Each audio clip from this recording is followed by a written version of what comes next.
বর্তমানে মুসলমানদের শক্তিকে নষ্ট করার জন্য কিছু নাস্তিককে বাজারে ছেড়ে দেওয়া হয়েছে।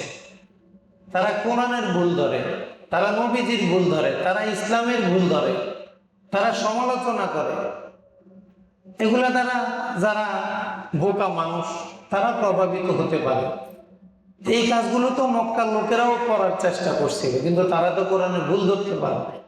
এবং তাদের মতো আরবি ভাষাবিদ পৃথিবীতে আর কোনোদিন আসবে না। কিয়ামতের আগে আর কোনোদিন কোরআন নাজিলের সময় যে আরবি ভাষার পণ্ডিত ছিল, কিয়ামতের আগে এত বেশি সংখ্যক, এত বড় মানের ভাষাবিদ এত বেশি সংখ্যক আর আসবে না। এই বড় বড় ভাষাবিদরা পরাজিত হয়ে গেছে কোরআনের ভাষার সামনে।